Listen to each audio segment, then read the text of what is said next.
नमस्कार दोस्तों, आज हम आपके सामने लेकर आए केंद्रीय शिक्षक पात्रता परीक्षा अर्थात सीटेट 2016 प्राथमिक स्तर में जो क्वेश्चन पेपर आया था पिछले वर्ष अर्थात 2016 में, जो 21 फरवरी 2016 को हुआ था, उसके बारे में आज उसका एनालिसिस करेंगे।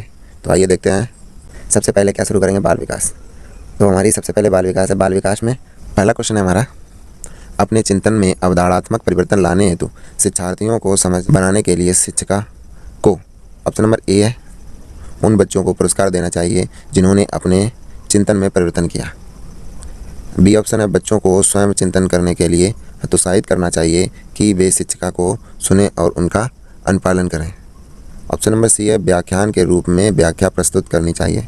ऑप्शन नंबर डी है, स्पष्ट और आश्वस्त करने वाली व्याख्या देनी चाहिए तथा शिक्षार्थियों के साथ चर्चा करनी चाहिए। तो हमारा जो राइट आंसर होगा ऑप्शन नंबर डी सही हो जाएगा, चर्चा करनी चाहिए, शिक्षार्थियों के साथ चर्चा करनी चाहिए। ये महत्वपूर्ण पॉइंट है। नेक्स्ट देखते हैं इसकी व्याख्या। शिक्षार्थियों के चिंतन में अवधारणात्मक परिवर्तन लाने के लिए यह आवश्यक है कि शिक्षक द्वारा कक्षा कक्ष में दिया गया व्याख्यान स्पष्ट हो, जिसे विद्यार्थी द्वारा आसानी से ग्रहण जा सके, तथा साथ ही शिक्षक एक विद्यार्थी का संबंध भी सहज हो, ताकि विद्यार्थी के मन में उत्पन्न शंका का समाधान किया जा सके। ठीक है। और शिक्षक एवं शिक्षार्थी के मध्य विषय संबंधी चर्चा में विद्यार्थी स्वयं को सहज अनुभव कर सके। ठीक है। अगला क्वेश्चन देखते हैं। नेक्स्ट क्वेश्चन है हमारा दूसरा है, प्राथमिक विद्यालय में, जो प्राथमिक विद्यालय होता है, प्राथमिक विद्यालय के कक्षा कक्ष के संदर्भ में संक्रियबद्धता का अर्थ क्या है। ठीक है। तो इसका अर्थ जो है, इसका अर्थ है ऑप्शन नंबर सी सही हो जाएगा, जांच पड़ताल करना, प्रश्न पूछना और वाद विवाद। आगे चलते हैं नेक्स्ट क्वेश्चन पर। हमारा तीसरा क्वेश्चन है, बच्चे तब सर्वाधिक सृजनशील होते हैं जब वे किसी गतिविधि में भाग लेते हैं। तो ऑप्शन नंबर ए है, शिक्षक की डांट से बच्चे के लिए। गलत है, शिक्षक डांट नहीं सकता बच्चे को। शिक्षक सिर्फ एक साधन है, बच्चे को पढ़ाने का क्या है, एक साधन है। तो दूसरा ऑप्शन है, दूसरों के सामने अच्छा करने के दबाव में आकर तो भी अच्छा बच्चा नहीं सीख सकता है। उसके बाद अपनी रुचि से, जब बच्चा अपनी रुचि से पढ़ेगा या कोई कार्य है उसको करेगा तो वो सबसे अच्छा कार्य करेगा। तो ऑप्शन नंबर सी सही होगा हमारा। इसकी व्याख्या है, सृजनशीलता का तात्पर्य है नवीन विचार वस्तु अर्थात किसी नवीन विचार को जन्म देना या किसी नवीन वस्तु का आविष्कार करना सृजनशीलता कहलाती है। बच्चों में सृजनशीलता किसी प्रकार के दबाव या दंड रूप या बाह्य प्रेरणा से नहीं पैदा की जा सकती।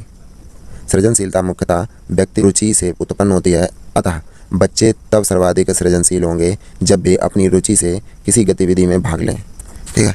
नेक्स्ट क्वेश्चन है हमारा, भारत में अधिकांश कक्षाएं बहुभाषी होती हैं और इसे शिक्षक द्वारा के रूप में देखा जाना चाहिए। जो भारत में अधिकांश कक्षाएं बहुभाषी अर्थात हर भाषा के बच्चे बैठे होते हैं, तो शिक्षक उस क्लास को किस रूप में देखेगा। तो उस क्लास को शिक्षक संसाधन के रूप में देखेगा। ऑप्शन नंबर सी सही होगा। तो नेक्स्ट क्वेश्चन हमारा, शिक्षार्थियों द्वारा की गई गलतियाँ या त्रुटि। ऑप्शन ए है, बच्चों को कमज़ोर अथवा उत्कृष्ट चिन्हित करने के लिए अच्छे अवसर है। गलत है। शिक्षक और शिक्षार्थियों की असफलता के सूचक, ये भी गलत है, नेगेटिव है। उसके चिंतन को समझने के अवसर के रूप में देखी जानी चाहिए। ऑप्शन नंबर सी सही होगा हमारा। उसकी जो त्रुटियां और गलतियां हैं तो उनको चिंतन को समझने के अवसर के रूप में देखी जानी चाहिए। उसके बाद नेक्स्ट क्वेश्चन हमारा, इसमें कहा गया है, रिक्त स्थान दिया गया, उसके बाद कहा गया कि विचार से बच्चा जो होता है सक्रिय ज्ञान निर्माण तथा नन्हे वैज्ञानिक है, जो संसार के बारे में अपने सिद्धांतों की रचना करते हैं। तो यह हमारे प्याजे साहब ने कहा था कि बच्चा जो है वो हमारा नन्हा वैज्ञानिक है। आइए व्याख्या देखते हैं इसकी। जीन पियाजे प्रथम वैज्ञानिक थे जिसने व्यक्ति को जन्म से क्रियाशील तथा सूचना प्रक्रमणित अर्थात चारित करने वाला प्राणी स्वीकार किया। जीन पियाजे के अनुसार बच्चे सक्रिय ज्ञान निर्माता तथा नन्हे वैज्ञानिक हैं, जो संसार के बारे में अपने सिद्धांतों की रचना करते हैं। नेक्स्ट क्वेश्चन है हमारा, बाल केंद्रित शिक्षा शास्त्र का अर्थ है। तो ऑप्शन नंबर ए, बच्चों को नैतिक शिक्षा देना। गलत है। ऑप्शन नंबर बी है, बच्चों को शिक्षक का अनुगमन और अनुकरण करने के लिए कहना। ये भी गलत है। नेक्स्ट देखते हैं ऑप्शन नंबर सी, बच्चों की अभिव्यक्ति और उनकी सक्रिय भागीदारी को महत्व देना। यह ऑप्शन सही हो जाएगा हमारा। ऑप्शन नंबर सी सही होगा। व्याख्या इसकी है, बाल केंद्रित शिक्षा शास्त्र का तात्पर्य है कि कक्षा का वातावरण विषय का चुनाव तथा पाठ्यक्रम छात्रों के अनुकूल हो, ताकि विद्यार्थी उसे आसानी से आत्मसात कर सकें तथा विद्यार्थी शिक्षक एवं कक्षा के साथ सहजता का अनुभव करे ताकि कक्षा की गतिविधियों में रुचि पूर्वक भाग लें तथा अपनी अभिव्यक्ति को वर्धित कर सकें। नेक्स्ट क्वेश्चन है हमारा, जटिल परिस्थिति को संसाधित करने में शिक्षक बच्चों की सहायता कर सकता है। तो ऑप्शन नंबर ए है प्रतियोगिता को बढ़ावा देकर और सबसे पहले कार्य पूरा करने वाले बच्चे को पुरस्कार देकर। गलत है। कोई भी सहायता ना देकर, ये भी गलत है। कोई भी सहायता क्यों नहीं देगा, थोड़ी तो हिंट देनी चाहिए शिक्षक को। उस पर एक भाषण देकर, ये भी नहीं है उचित आंसर। आंसर है ऑप्शन नंबर बचा डी, यही हमारा आंसर होगा। इसमें कहा गया है कार्य को छोटे हिस्सों में बांटने के बाद निर्देश लिखकर। नेक्स्ट क्वेश्चन हमारा क्वेश्चन नंबर 9 है, शिक्षार्थियों से यह अपेक्षा करना है कि वे ज्ञान को उसी रूप में पुनः प्रस्तुत कर देंगे जिस रूप में उन्होंने उसे ग्रहण किया है। तो इसमें ऑप्शन ए दिया गया, अच्छा क्योंकि यह शिक्षक के लिए आकलन में सरल है। गलत है। यह प्रभावी आकलन युक्ति है। गलत है। सी सही होगा इसका आंसर। इसमें कहा गया है समस्यात्मक है क्योंकि व्यक्ति अनुभवों की व्याख्या करते हैं और ज्ञान को ज्यों का त्यों पुनः उत्पादित नहीं करते। नेक्स्ट क्वेश्चन हमारा क्वेश्चन नंबर 10, जब शिक्षार्थियों को समूह में किसी समस्या पर चर्चा का अवसर दिया जाता है तब उसके सीखने का चक्र बेहतर होता है, अवनत होता है, स्थिर रहता है, समान रहता है। तो इसका आंसर होगा ए, जब शिक्षार्थियों को समूह में चर्चा करने के लिए अवसर दिया जाता है तो उनका जो शिक्षा का लेवल होता है, सीखने का लेवल होता है, वो बढ़ता है, ना स्थिर रहता है, ना कम होता है और ना समान रहता है। ठीक है, तो वो बढ़ता है, बेहतर होता है। नेक्स्ट देखते हैं। नेक्स्ट हमारा कह रहा है विकास की गति एक व्यक्ति से दूसरे में भिन्न होती है किंतु यह एक नमूने का अनुगमन करती है। तो इसका जो ऑप्शन नंबर होगा, ऑप्शन नंबर डी सही होगा, क्रमबद्ध और व्यवस्थित। देखिए इसमें व्याख्या है, विकास की गति एक व्यक्ति से दूसरे में भिन्न होती है। यह भिन्नता व्यक्तिगत भिन्नता के कारण उत्पन्न होती है, परंतु प्रत्येक व्यक्तियों में विकास एक क्रमबद्ध एवं व्यवस्थित व्यवस्था के अनुसार ही होता है। अतः यह विकास क्रमबद्ध एवं व्यवस्थित नमूने का अनुगमन करती है। नेक्स्ट क्वेश्चन है हमारा। नेक्स्ट क्वेश्चन कह रहा है विकास के लिए निम्नलिखित में से कौन सा एक उचित है। तो ऑप्शन देखते हैं। विकास जन्म के साथ प्रारंभ होता है और समाप्त होता है। गलत है। ऑप्शन नंबर बी है, सामाजिक सांस्कृतिक संदर्भ विकास में एक महत्वपूर्ण भूमिका का निर्वाह करता है। सही है, ऑप्शन नंबर बी सही होगा हमारा। नेक्स्ट क्वेश्चन देखते हैं, व्यक्तियों में एक दूसरे से भिन्नता क्यों होती है। तो ऑप्शन नंबर ए है, वातावरण के प्रभाव के कारण। ठीक है, आगे देखते हैं, जन्मजात विशेषताओं के कारण ये हो सकता है। ऑप्शन नंबर सी कह रहा है वंशानुक्रम और वातावरण के बीच अन्योन्य क्रिया के कारण। यही राइट आंसर होगा, बेहतर आंसर होगा option number C. Next question देखते हैं। क्वेश्चन नंबर हमारा 14। इसमें कह रहा है बच्चे के सामाजिकरण में परिवार भूमिका निभाता है। तो बच्चे के सामाजिकरण में जो परिवार होता है वो क्या भूमिका निभाता है। तो वह जो परिवार होता है वो मुख्य भूमिका निभाता है। ऑप्शन नंबर सी से होगा। नेक्स्ट क्वेश्चन देखते हैं। इसमें कह रहा है हमारा निम्नलिखित में से कौन सा एक सही मिलान वाला जोड़ा है। तो ऑप्शन नंबर जो ए है वो कह रहा है मूर्त संक्रियात्मक बच्चा संधारण एवं वर्गीकरण करना योग्य। दूसरा है औपचारिक संक्रियात्मक बच्चा अनुकरण प्रारंभ कल्पनापरक खेल। सी है शैशवावस्था तर्क का अनुप्रयोग और अनुमान लगाने में सक्षम। डी ऑप्शन है पूर्व संक्रियात्मक बच्चा निगमनात्मक विचार। तो हमारा राइट आंसर होगा ऑप्शन नंबर ए मूर्त संक्रियात्मक बच्चा संधारण एवं वर्गीकरण करने योग्य। नेक्स्ट क्वेश्चन देखते हैं। देखिए इनमें बताया गया, इसकी व्याख्या जान लेते हैं, महत्वपूर्ण है। व्याख्या में कहा गया है जीन पियाजे ने बालक में संज्ञानात्मक विकास को 4 प्रमुख अवस्थाओं में बांटा है जो निम्न है। पहली हमारी है वेदनात्मक भ्रामक अवस्था जो शैशवावस्था बोली जाती है, जो हमारी 0 से 2 वर्ष तक। इस अवस्था में बालक वस्तु को पहचानने की कोशिश करता है तथा जैविक क्रियाओं को अपनाता है। जो हमारी दूसरी अवस्था है उसको कहते हैं पूर्व संक्रियात्मक अवस्था, जो 2 वर्ष से 7 वर्ष तक की अवस्था में बालक क्यों और कैसे का प्रश्न करने लगता है। इसीलिए पियाजे ने इस अवस्था को खोज की अवस्था कहा है। जो हमारी अगली है तीसरी अवस्था, उसको हमने कहा है यहाँ पर क्या आती है, तीसरी अवस्था है मूर्त संक्रियात्मक अवस्था। यह अवस्था हमारी 7 से 11 वर्ष तक चलती है। इस अवस्था में बालक तार्किक चिंतन करने लगता है। बालक बौद्धिक संक्रियात्मक जोड़ गुणा घटाना भाग के अतिरिक्त साधारण वर्गीकरण की क्रिया भी करने लगता है। अवस्था है चौथी अवस्था है औपचारिक संक्रियात्मक अवस्था। यह 11 वर्ष के बाद जो उम्र होती है उसमें इस अवस्था में बालक के चिंतन में पूर्णता आ जाती है, समस्या समाधान एवं बौद्धिक क्षमता का विकास हो जाता है। नेक्स्ट क्वेश्चन है हमारा, एक बच्ची कहती है धूप में कपड़े जल्दी सूख जाते हैं। वह की समझ को प्रदर्शित कर रही है, तो इसका राइट आंसर होगा कार्य कारण। कार्य कारण क्या होता है, व्याख्या जानते हैं इसकी। किसी अन्य वस्तु के उपस्थिति में किसी कार्य की अन्य वस्तु कोई वस्तु है के उपस्थिति में किसी कार्य को होने के संबंध को कार्य कारण कहते हैं। अतः बच्ची द्वारा यह कहना कि धूप में कपड़े जल्दी सूख जाते हैं, बच्ची की यह समझ कार्य कारण की समझ को प्रदर्शित करती है। नेक्स्ट क्वेश्चन हमारा, पियाजे के अनुसार बच्चों का चिंतन वयस्कों से रिक्त स्थान है में भिन्न होता है बजाय के।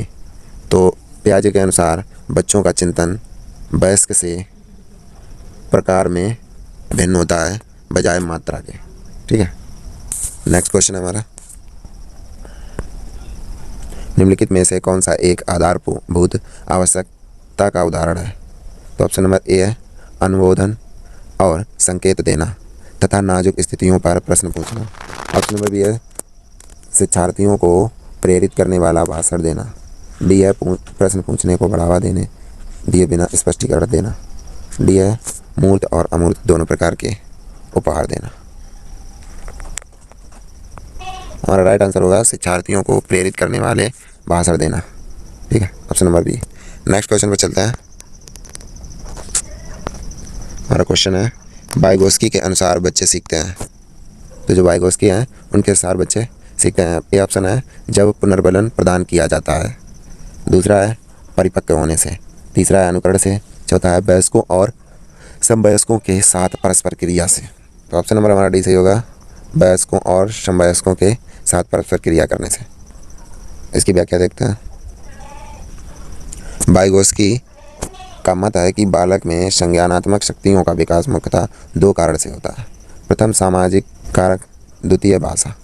इन्हीं दोनों कारकों से बालक में सीखने की प्रक्रिया आगे बढ़ती है। सामाजिक कारकों के अंतर्गत बच्चों का वयस्कों तथा समवयस्कों के साथ परस्पर क्रिया होता है तथा भाषा का विकास इसी कारक पर निर्भर करता है। नेक्स्ट क्वेश्चन हमारा कोहलबर्ग ने प्रस्तुत किया है।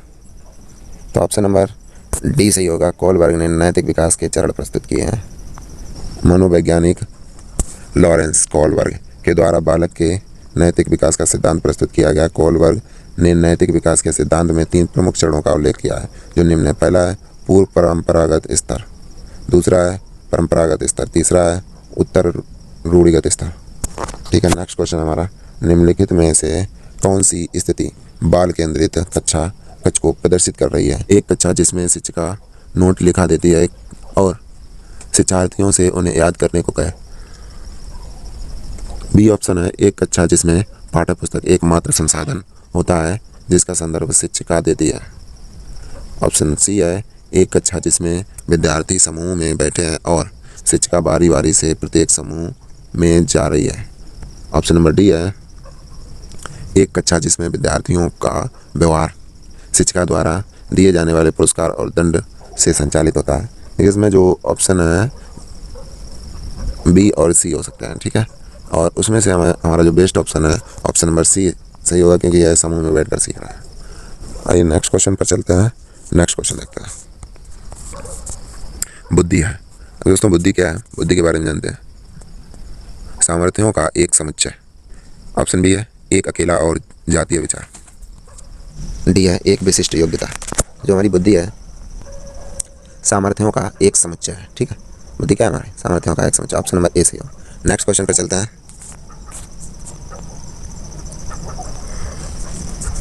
हमारा क्वेश्चन है भाषा विकास के लिए प्रारंभिक बचपन काल है। तो ऑप्शन नंबर सी सही होगा, अति संवेदनशील। नेक्स्ट क्वेश्चन के बारे में जानते हैं। नेक्स्ट क्वेश्चन हमारा एक सह शिक्षा कक्षा में लड़कों से शिक्षक यह कहता है लड़के बनो और लड़कियों जैसा व्यवहार मत करो। यह टिप्पणी ऑप्शन नंबर जातीय भेदभाव का परिचायक है। ऑप्शन नंबर बी है लड़के लड़कियों के साथ व्यवहार में एक अच्छा उदाहरण है। ऑप्शन नंबर सी है लड़के लड़कियों में भेदभाव की रूढ़बद्धता धारणा प्रकट करता है। ऑप्शन नंबर डी है लड़कियों पर लड़कों की जीन वैज्ञानिक मान्यता को उजागर करता है। तो ऑप्शन नंबर सी सही होगा हमारा, लड़के लड़कियों में भेदभाव की रूढ़बद्धता धारणा प्रकट करता है, धारणा है वो प्रकट करता है। नेक्स्ट क्वेश्चन हमारा आकलन। ये आकलन के बारे में, आकलन क्या है? बच्चों को लेबल करने और वर्गीकरण करने की अच्छी रणनीति है। गलत है। बच्चों में प्रतियोगितात्मक भावनाओं को सक्रिय रूप से बढ़ावा देना। राइट आंसर हमारा हो जाएगा बी। नेक्स्ट क्वेश्चन है, क्वेश्चन नंबर है हमारा 26। इसके बारे में जानते हैं, निम्नलिखित में से कौन सा एक कथन समावेशन का सबसे अच्छा वर्णन करता है? तो ऑप्शन नंबर ए है हमारा, यह एक विश्वास है कि बच्चों को अपने योग्यताओं के अनुसार अलग किया जाना चाहिए। बी ऑप्शन है, यह एक विश्वास है कि कुछ बच्चे कभी कुछ सीख ही नहीं सकते। गलत है।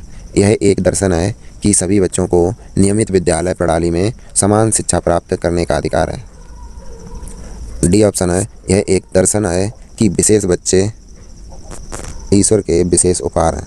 तो ऑप्शन नंबर हमारा सही हो जाएगा ऑप्शन नंबर सी, यह एक दर्शन है कि सभी बच्चों को नियमित विद्यालय प्रणाली के में समान शिक्षा प्राप्त करने का अधिकार है। नेक्स्ट क्वेश्चन है हमारा, क्वेश्चन कह रहा है वंचित वर्ग की पृष्ठभूमि के बाद बच्चों को शिक्षा प्रदान करने के लिए शिक्षक को चाहिए कि ऑप्शन नंबर बी सही होगा, उनके बारे में अधिक जानकारी जुटाने का प्रयास करें और उन्हें कक्षा में होने वाली चर्चा में शामिल करें। नेक्स्ट है हमारा, निम्नलिखित में से कौन सा व्यवहार बच्चे की अधिगम निर्योग्यता की पहचान करता है? तो ऑप्शन नंबर सी सही होगा हमारा, शब्दों को सही तरह से ना समझ पाना तथा शब्दों को सही तरह से ना लिख पाना। ऑप्शन नंबर सी सही है। नेक्स्ट क्वेश्चन है हमारा, एक बच्चा जो आंशिक रूप से देख सकता है। ऑप्शन ए है, बिना किसी विशेष प्रावधान के उसे नियमित विद्यालय में डालना चाहिए। नेक्स्ट है, उसे शिक्षा नहीं देनी चाहिए क्योंकि वह उसके किसी काम नहीं आएगी। सी है, उसे अलग संस्था में डालने की आवश्यकता है। डी है, विशेष प्रावधान करते हुए उसे नियमित विद्यालय में रखना चाहिए। ऑप्शन नंबर डी सही होगा हमारा। नेक्स्ट क्वेश्चन है हमारा, और साइकोलॉजी का लास्ट क्वेश्चन है सीखना। देखिए सीखना क्या होता है? ऑप्शन नंबर ए है, सीखने वाले के संवेगों से प्रभावित नहीं होता है। बी है, संवेगों से छीड़ संबंध रखता है। सी है, सीखने वाले के संवेगों से स्वतंत्र है। डी ऑप्शन है, सीखने वालों के संवेगों से प्रभावित होता है। तो ऑप्शन नंबर हमारा डी सही हो जाएगा। व्याख्या जानते हैं, सीखना वह क्रिया होती है जिससे बच्चे के मानसिक क्षमता तथा शिक्षण की परिपक्वता आ जाती है। यह क्रिया अधिगमकर्ता सीखने वाले के संवेगों से प्रभावित होती है क्योंकि सीखने वाले के रुचि पर ही निर्भर करता है कि सीखने की क्रिया कितनी तेज या कितनी धीमी है। नेक्स्ट क्वेश्चन है गणित। अब गणित के क्वेश्चन देखेंगे। गणित में क्या है? सबसे पहला क्वेश्चन है हमारा, कक्षा 2 के विद्यार्थियों को एक शिक्षक योग सिखा रहा है। निम्नलिखित में से कौन सी युक्ति का अनुसरण सर्वाधिक उपयुक्त है? तो ऑप्शन ए है, कक्षा 2 में शाब्दिक प्रश्नों को न कराया जाए। शाब्दिक प्रश्नों का प्रयोग केवल मूल्यांकन हेतु किया जाना चाहिए। तीसरा है, योग को शाब्दिक प्रश्नों द्वारा प्रस्तुत करना चाहिए। डी ऑप्शन है हमारा, शाब्दिक प्रश्नों को अध्याय के अंत में कराया जाना चाहिए। तो इसमें जो राइट आंसर होगा हमारा ऑप्शन नंबर सी होगा, योग को शाब्दिक प्रश्नों द्वारा प्रस्तुत करना चाहिए। नेक्स्ट क्वेश्चन है हमारा क्वेश्चन नंबर 32, इसको पढ़ते हैं। यह कह रहा है, कक्षा 2 के शिक्षक ने योग के निम्नलिखित शाब्दिक प्रश्नों को विद्यार्थियों को हल करने हेतु दिया। एक टोकरी में 5 सेब हैं, उसमें 7 सेब और डाल दिए गए। अब टोकरी में कितने सेब हैं? इस प्रकार का शाब्दिक प्रश्न निम्नलिखित में से किस मॉडल श्रेणी से संबंधित है? तो यह जो संबंधित है हमारा ऑप्शन नंबर डी से हो जाएगा, समुच्चयन। ऑप्शन नंबर डी, ठीक है, समुच्चयन आंसर होगा। नेक्स्ट क्वेश्चन देखते हैं। अगला क्वेश्चन है हमारा, गणित में त्रुटियों की एक महत्वपूर्ण भूमिका है, यह कथन है। तो पहला हमारा है गलत, क्योंकि गणित में त्रुटियों का कोई स्थान नहीं है। दूसरा है ऑप्शन गलत, क्योंकि त्रुटियां लापरवाही दर्शाती हैं। ऑप्शन सी है, सही है क्योंकि ये बोध कराती हैं कि बच्चे गणित की अवधारणा की किस प्रकार रचना करते हैं। और डी ऑप्शन है हमारा, सही क्योंकि ये विद्यार्थियों को उनके प्राप्तांकों के बारे में फीडबैक देती है। तो हमारा जो राइट आंसर होगा वो सी ऑप्शन सही होगा, क्योंकि इसमें गणित की अवधारणा अर्थात उसका जो प्रारूप है उसके बारे में रचना करते हैं। ये हमारा बेस्ट ऑप्शन है। तो नेक्स्ट चलते हैं अगले क्वेश्चन पर। हमारा अगला क्वेश्चन है, कक्षा 4 के विद्यार्थियों को समझाने के लिए 1/10 और 1/100 से बड़ा है। निम्नलिखित में से कौन सी शिक्षण अधिगम सामग्री सर्वाधिक उपयुक्त है? तो इसमें जो हमारा राइट आंसर हो जाएगा ऑप्शन नंबर बी सही होगा, संख्या चार्ट द्वारा अच्छा अधिगम होता है। ठीक है, नेक्स्ट क्वेश्चन देखते हैं। जो भिन्नों की अवधारणा है वो हमारे संख्या चार्ट से बेहतर बच्चे को समझ में आती है, अर्थात बेहतर सीख सकता है। नेक्स्ट क्वेश्चन देखते हैं। अगला क्वेश्चन है, दो या उससे अधिक दो विमाओं वाली वस्तुओं के मापों की तुलना करने के लिए निम्नलिखित में से कौन सा एक सर्वाधिक उपयुक्त है? तो इसमें जो ऑप्शन सही होगा हमारा ऑप्शन नंबर सी सही होगा, प्रेक्षण। इसकी व्याख्या देखते हैं। प्रेक्षण का अर्थ होता है कि अवलोकन यंत्रों के उपयोग से डेटा की रिकॉर्डिंग करना। अतः प्रेक्षण वह सर्वाधिक उपयुक्त युक्ति है जिससे दो या दो से अधिक विमाओं वाली वस्तुओं के मापों क्षेत्रफलों की तुलना सुगमता से की जाती है। नेक्स्ट क्वेश्चन देखते हैं हम। हमारा अगला क्वेश्चन है, प्राथमिक स्तर पर गणित की पहेलियां मदद करती हैं। ऑप्शन नंबर ए है कक्षा में प्रतिभा संपन्न विद्यार्थियों को पहचानने में, बी है विद्यार्थियों को मनोरंजन प्रदान करने में, सी है समस्या सुलझाने के कौशल को परखने में, डी है समस्या सुलझाने के कौशल को प्रोत्साहित करने में। तो हमारा आंसर सही होगा ऑप्शन नंबर डी, समस्या सुलझाने के कौशलों को प्रोत्साहित करने में। ठीक है, नेक्स्ट क्वेश्चन देखते हैं। यह संचारण उल्लेख करता है। तो ऑप्शन नंबर ए है हमारा गणितीय विचारों को समाहित और संगठित करने की क्षमता, बी है समस्याओं को सुलझाने की क्षमता, सी है गणित सौन्नतर में भाग लेने का कौशल और डी है गणित के कक्षा कक्ष में बोलने की क्षमता। तो ऑप्शन नंबर हमारा सही होगा ऑप्शन नंबर ए, गणितीय विचारों को समाहित और संगठित करने की क्षमता। नेक्स्ट क्वेश्चन है हमारा, राष्ट्रीय पाठ्यचर्या रूपरेखा वर्ष 2005 के अनुसार प्राथमिक विद्यालयों में गणित पढ़ाने का मुख्य उद्देश्य निम्नलिखित में से कौन सा नहीं है? तो इसमें नहीं है पूछा गया है। यहाँ पर अधिक गलती होती है क्योंकि नहीं बच्चे नहीं देखते हैं और आंसर टिक कर देते हैं। तो यह हमें महत्वपूर्ण देखना है कि नहीं लिखा हुआ है यहाँ पर। तो देखिए आइए ऑप्शन पढ़ते हैं। पहला ऑप्शन है बच्चे की सोच विचार प्रक्रिया को गणितीय रूप देना। दूसरा है बच्चे के संदर्भ में गणित का वर्णन करना। तीसरा है समस्या समाधान के कौशलों को बढ़ाना। डी ऑप्शन है हमारा गणित के उच्चतर पढ़ाई की तैयारी करना। तो इसमें कौन सा नहीं है? जो हमारा ऑप्शन नंबर ए है वो नहीं है। ठीक है, यही पूछा गया है इसमें, बच्चे की सोच विचार प्रक्रिया को गणितीय रूप देना। नेक्स्ट क्वेश्चन देखते हैं। प्राथमिक स्तर पर गणित की पाठ्य पुस्तकों की सबसे अधिक महत्वपूर्ण विशेषता निम्नलिखित में से कौन सी है? संकल्पनाओं का उच्चतर कक्षाओं में संबंध जोड़ा जाना चाहिए, बी है संकल्पनाओं को जटिलता से सरल रूप में प्रदर्शित किया जाना चाहिए, सी ऑप्शन है संकल्पनाओं को पूर्णतया श्रेणीबद्धता में प्रयुक्त किया जाना चाहिए और डी ऑप्शन है संकल्पनाओं को मूर्त से अमूर्त के रूप में प्रस्तुत किया जाना चाहिए। तो हमारा जो आंसर होगा ऑप्शन नंबर डी सही होगा, संकल्पनाओं को मूर्त से अमूर्त रूप में प्रस्तुत किया जाना चाहिए। ठीक है, ऑप्शन नंबर डी सही होगा। नेक्स्ट क्वेश्चन हमारा, ज्योमेट्री समझ को विकसित करने के लिए निम्नलिखित में से कौन सा श्रेणी क्रम सही है? ऑप्शन नंबर ए है मानसिक चित्रण, औपचारिक निगमन, विश्लेषण, अनौपचारिक निगमन। डी है मानसिक चित्रण, विश्लेषण, अनौपचारिक निगमन, औपचारिक निगमन। सी है औपचारिक निगमन, अनौपचारिक निगमन, मानसिक चित्रण, विश्लेषण। डी है मानसिक चित्रण, विश्लेषण, अनौपचारिक निगमन और अनौपचारिक निगमन। जो हमारा राइट श्रेणी क्रम होगा वो ऑप्शन नंबर डी सही होगा। सबसे पहले मानसिक चित्रण, फिर विश्लेषण, फिर औपचारिक निगमन, फिर अनौपचारिक निगमन। नेक्स्ट क्वेश्चन देखते हैं। इसमें कह रहा है निम्नलिखित में से कौन सा कथन सही है? पूछा गया है कौन सा कथन सही है। तो ऑप्शन नंबर ए कह रहा है संख्या 9 के बाद शून्य का परिचय दिया जाना चाहिए। ठीक है, उसके बाद बी ऑप्शन है स्थानीय मान सिखाते समय शून्य का परिचय दिया जाना चाहिए। फिर सी ऑप्शन है पढ़ाई जाने वाली प्रथम संख्या शून्य होनी चाहिए और डी ऑप्शन है बच्चों में संख्या ज्ञान विकसित होने के बाद शून्य का परिचय दिया जाना चाहिए। तो हमारा राइट आंसर होगा कि बच्चे जब संख्या सीख लें तब हमें शून्य का परिचय दिया जाना चाहिए। ठीक है, नेक्स्ट क्वेश्चन है हमारा, कक्षा 3 के विद्यार्थियों को आधे की संकल्पना का परिचय देने के लिए शिक्षक निम्नलिखित क्रियाकलापों की योजना बनाता है। तो कुछ पॉइंट दिए गए हैं, फिर उनको सीरियल से लगाना है। ठीक है, तो पहला पॉइंट है हमारा, चित्र दिखता है जिसमें आधा प्रदर्शित किया गया है। दूसरा है आधे का चिन्ह लिखता है। तीसरा है बहुत सारे मूर्त पदार्थों को आधे में विभाजित करता है। चौथा है कहानी या शब्दों के प्रयोग में आधा प्रदर्शित कर। तो इसमें जो राइट आंसर होगा हमारा ऑप्शन नंबर ए हो जाएगा। सबसे पहले बहुत सारे मूर्त पदार्थों को आधे में विभाजित करता है, फिर चित्र दिखाता है जिसमें आधा प्रदर्शित किया गया है, फिर है कहानी या शब्दों के प्रयोग से आधा प्रदर्शित करता है और आधे का चिन्ह लिखता है। लास्ट में क्या करेगा, आधे का चिन्ह लिखेगा। ठीक है, इससे बच्चों को अच्छे से समझ में आएगा। नेक्स्ट देखते हैं क्वेश्चन अपना। कक्षा 1 और कक्षा 2 के गणित शिक्षण और अधिगम के लिए निम्नलिखित में से कौन सा सही है? तो ऑप्शन नंबर ए है अभ्यास के लिए बहुत अधिक अवसर उपलब्ध कराए जाने चाहिए। बी है कक्षा 1 और 2 में केवल गणित के मौखिक प्रश्नों को कराया जाना चाहिए। सी है गणित का अन्य विषयों जैसे कि भाषा, कला इत्यादि में समाकलन किया जाना चाहिए। जो डी ऑप्शन है हमारा, कक्षा 1 और 2 में गणित नहीं पढ़ाया जाना चाहिए।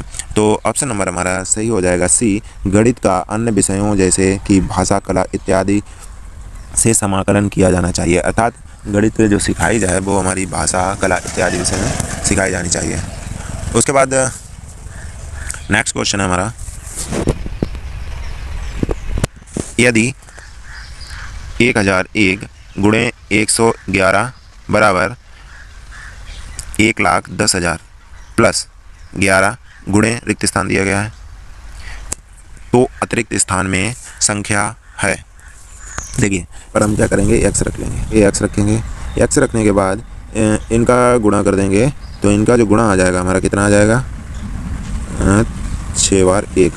ठीक है, उसके बाद ये इधर से माइनस कर देंगे, इधर पक्षांतर कर लेंगे 1,10,000 को, तो 1,10,000 इसमें से माइनस कर देंगे।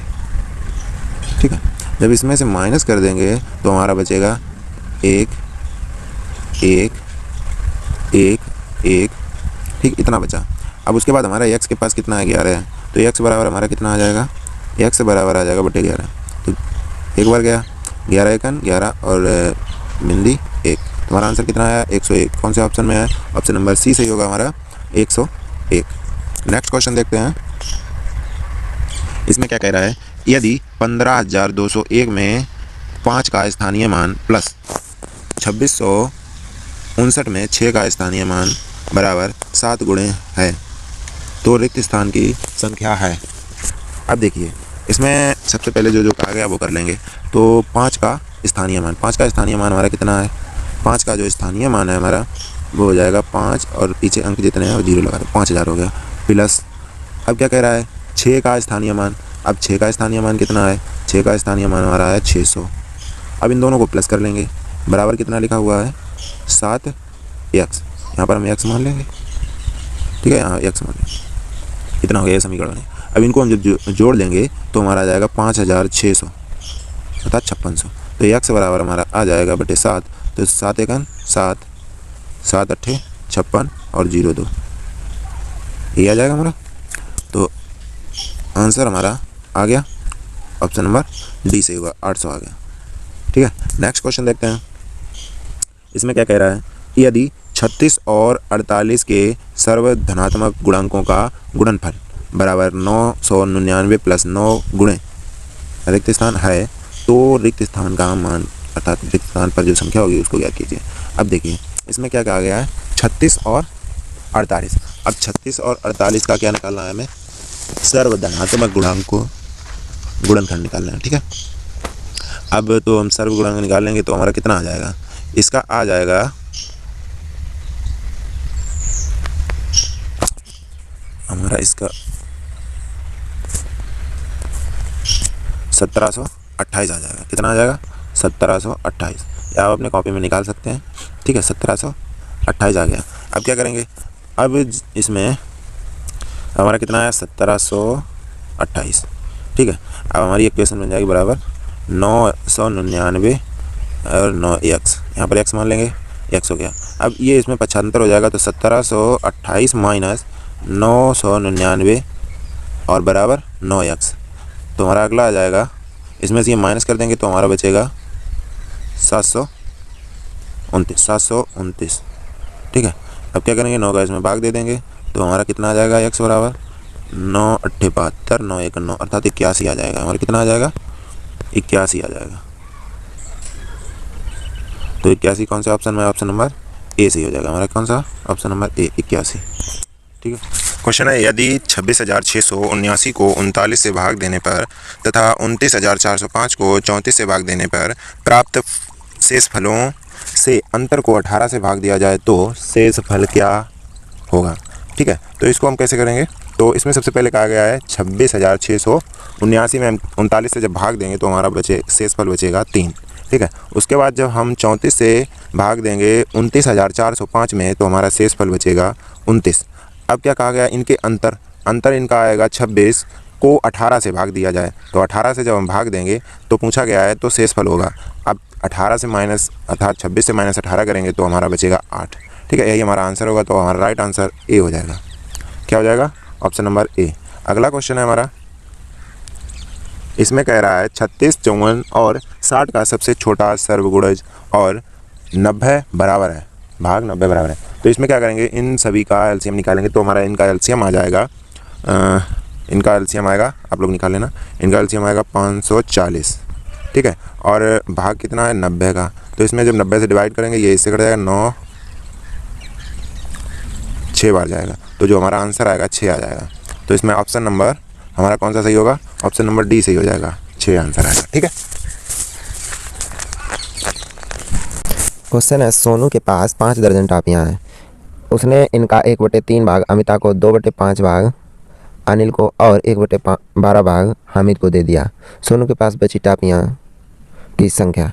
तो देखिए इसमें क्या है कि जो सोनू है उसके पास 5 दर्जन टापियाँ हैं, तो 1 दर्जन में 12 होते हैं, 1 दर्जन में कितना होता है? 12। 5 दर्जन टापियाँ हैं तो कितना हो गया? 60। इतना समझ में आया? 60 हो गया। उसके बाद इसमें से 1/3 अमिता को दे दिया और 2/5 अनिल को दे दिया और 1/12 भाग हामिद को दे दिया।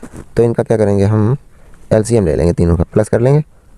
ठीक है, ये प्लस कर लिया, 1/12, इनका एलसीएम जो आएगा हमारा 60 आ जाएगा। ठीक है,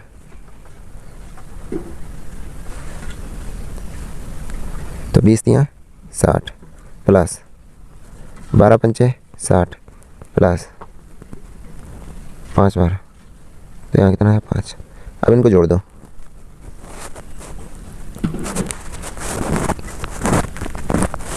ये यहाँ 5 था तो यहाँ कितना?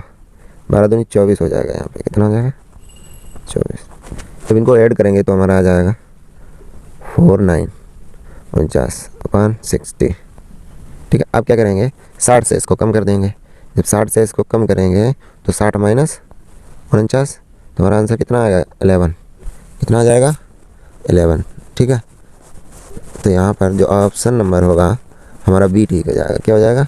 B, option number B. ठीक है, बी ऑप्शन अर्थात 11। नेक्स्ट क्वेश्चन देखते हैं।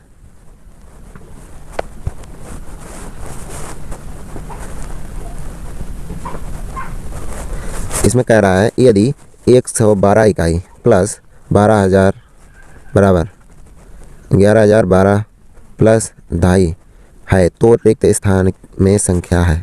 देखिए अब इसमें क्या है कि जैसे कि कहा है 112 इकाई, तो हम 112 लिख लेंगे। इकाई बोला 1 का गुणा प्लस 100 जो 12 है 12,000 बोला 1000 गुणा कर देंगे बराबर कितना आना चाहिए? ये 12,000 और ये 112, तो 12,112 इतना आना चाहिए। हमारा आया कितना? 11,012।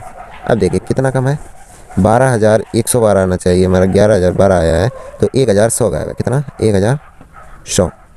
अब उसमें से 2.5 निकाल दीजिएगा, 2.5 का भाग दे देंगे, 1,100 हो गया। इसमें 2.5 से भाग दे दें, 2.5 से भाग दे दिया, कितना बचा? 110। तो यहाँ पर प्लस 110 2.5 हो जाएगा। हमारा आंसर कितना आएगा? ऑप्शन नंबर डी सही हो जाएगा। कितना? 110। हमारा राइट आंसर होगा 110, option number D. Next question देखते हैं। एक ही माप की 23 बोतलों में 51 लीटर और 750 मिलीलीटर दूध भरा जाता है। ऐसी 16 बोतलों में दूध की मात्रा है। देखिए इसमें कह रहा है कि एक ही माप की हैं बोतलें, ठीक, कितनी बोतलें हैं, 23 बोतलें में 51 लीटर और 750 मिलीलीटर दूध भरा जा रहा है। तो इसमें पूछ रहा है कि ऐसी 16 बोतलों में दूध की मात्रा है। अब देखिए 23 से 16 कम है, तो इसका सीधा सा आता है कि 51 से कम होगा। कितना कम होगा देखते हैं। तो जो 51 लीटर लिखा है, 51 लीटर, 1000 में होता है 750, अब क्या आ गया, मिली। अब इसमें क्या करेंगे हम, 23 से डिवाइड कर देंगे इसको, ठीक है, और 16 का गुणा कर दीजिएगा, आंसर आ जाएगा हमारा, आ जाएगा।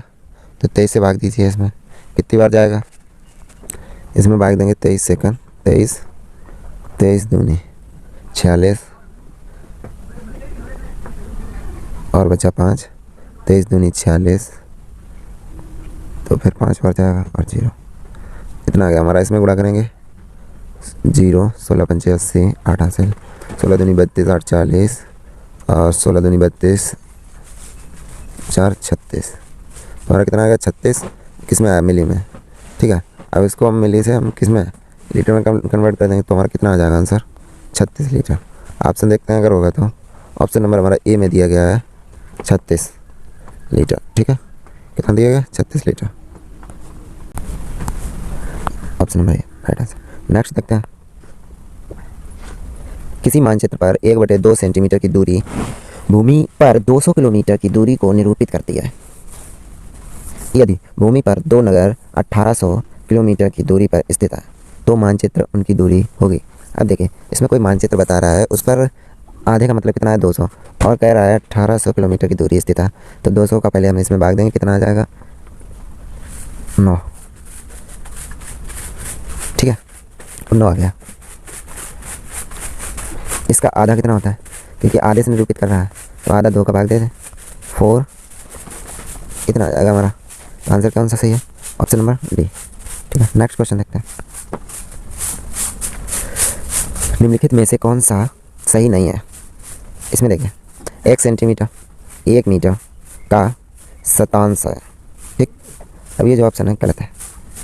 बी ऑप्शन क्या कह रहा है, 1 मिलीलीटर 1 लीटर का शतांश है, ठीक है। 1 लीटर में कितने मिलीलीटर, 100, ठीक है। 1 लीटर में 1000 मिलीलीटर होता है, ओके।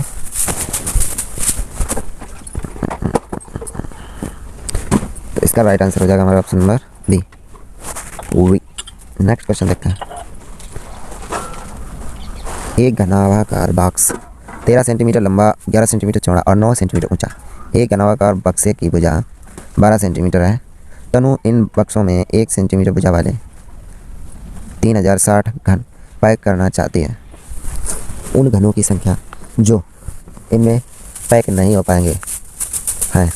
अब देखिए इसमें कह रहा है एक 13 सेंटीमीटर लंबा, 11 सेंटीमीटर चौड़ा और 9 सेंटीमीटर ऊंचा। इसकी जो भुजा है 12 सेंटीमीटर और तनु इसमें 1 सेंटीमीटर वाले जो घना है उनको पैक करना चाह रही है 360 में। अब इसमें से बचेंगे वो बताना हमें। देखिए इसमें क्या है, ये एक वाले, ठीक है, गुना कर दिया इनका, तुम्हारे कितने घना है, 1287, ठीक है, 1287 आ गया हमारा, ओके, 1287। उसके बाद 12 सेंटीमीटर वाले, अब 12 सेंटीमीटर वाले कितने हैं, 12 गुणे 12 बराबर 1 गुणे 1 गुणे 1, तो ये हो जाएंगे 1700। इनको देखिए ये ऐसे बढ़ाते हैं। देखिए इसमें क्या है, हमारा कितना बचा, हमारे पास घन कितने हैं, 3060। इसमें घटाना है 1287 प्लस 1728। जब इनको माइनस करेंगे तो हमारा जो बचेगा 45। ए पूछा गया था कितना बचेगा, तो हमारा ऑप्शन नंबर डी सही होगा। नेक्स्ट क्वेश्चन देखते हैं, ये कह रहा है किसी आयत की लंबाई तथा चौड़ाई क्रमशः 48 सेंटीमीटर और 21 सेंटीमीटर है। किसी वर्ग की भुजा इस आयत की लंबाई का 2/3 है। इनके क्षेत्रफलों का योग। अब देखिए इसमें योग पूछा गया। अब देखिए इसमें क्या कह रहा है, इसमें कह रहा है चौड़ाई हमारी कितनी है, चौड़ाई है 48, लंबाई 48 है, क्रमशः दिया गया चौड़ाई 21 है, दोनों गुणा करेंगे कितना आएगा 1008। ये हमारी क्या आ गई वर्ग सेंटीमीटर। इसमें कह रहा है 2 तिहाई, आयत की लंबाई 2 तिहाई। अब इसमें लंबाई में कितनी 48 गलत 48 16 दूनी 32। ठीक है, अब 32, अब वर्ग निकाल मतलब इसका क्षेत्रफल निकालना है। तो इसका क्षेत्रफल वर्ग बचा, भुजा का वर्ग, तो भुजा का वर्ग हो जाएगा कितना 32 का वर्ग, तो वर्ग की भुजा का वर्ग आ जाएगा कितना 32 गुणे 32 बराबर 1024। हमारा पहले वाला कितना योग पूछा गया, तो प्लस 1008। तो हमारा जो आंसर हो जाएगा इनको जोड़ेंगे 2032 आ जाएगा। Right answer A, option number A सही हो जाएगा। क्या नेक्स्ट क्वेश्चन है हमारा अगला, गुणनफल 672 गुणे 36 गुणे 25 बराबर है 5 दिनों में सेकंडों की संख्या। अब देखिए इसमें सेकंडों की संख्या अर्थात 60 का गुणज 2 बार हो, ये तो निकालना है। तो क्या करेंगे हम, देखिए इनका एलसीएम निकालेंगे। 25 का गुणनखंड कितना होगा, 30 गुणनखंड करेंगे तो 25 का पचम, तो 5 गुणे 5 अब आ जाएगी 36 पे, 2 का चला जाएगा, फिर 3 का पहले दे दो इसमें, 3 का दे दो, 3 12 बचा, फिर 3 का जाएगा गुणे 3, 4 बचा, 4 का गुणनखंड 2 बार गुणे 2। अब इसमें 2 का भागेंगे, फिर जाएगा दोस्तों करके देख लेना, फिर जाएगा। ठीक है, अब कितने का जाएगा, अब जाएगा 3 का, इधर करके रख देते हैं 3 का, अब जाएगा 7 का। ऐसे गुणनखंड करने के बाद ये गुणनखंड हो जाएंगे। उसके बाद जो राइट आंसर आएगा 60 के गुणज बना के तो 1 सप्ताह के सेकंडों की संख्या आएगी। नेक्स्ट क्वेश्चन देखते हैं।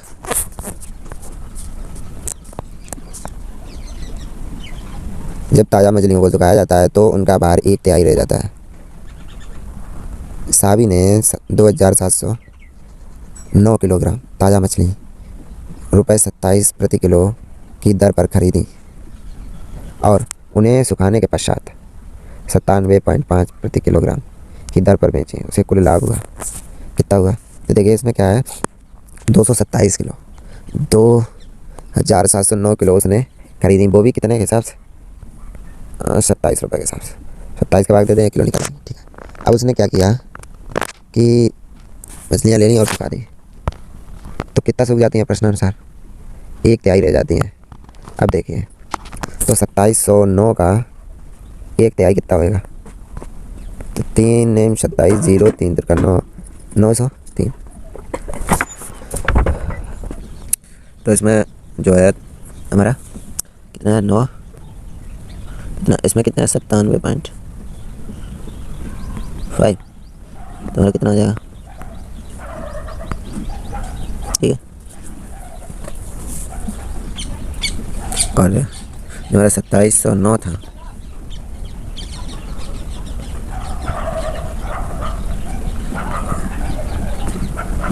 तो हमारा जो इसका माइनस हो गया आएगा, माइनस तो आएगा हमारा 14 8 9 9 14 8 9 9 3 करके आ जाएगा।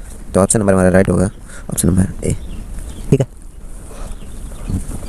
हमारा अगला क्वेश्चन बात करते हैं, इस पे चलते हैं।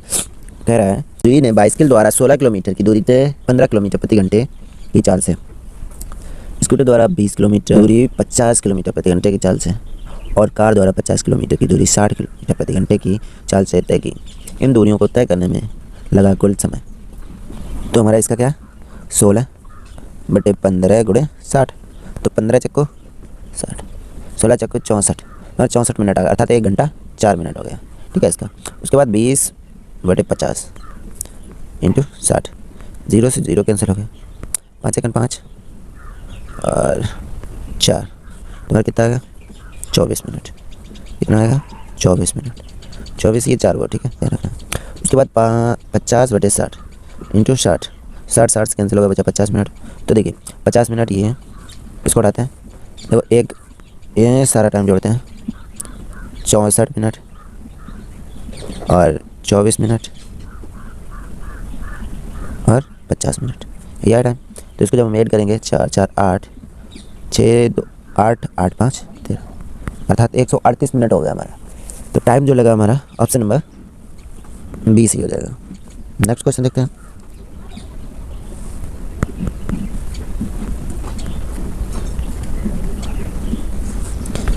इसमें कह रहा है एक संख्या का दशमलव निरूपण समझने के लिए निम्नलिखित में से कौन सी पूर्व जानकारी का ज्ञान होना चाहिए।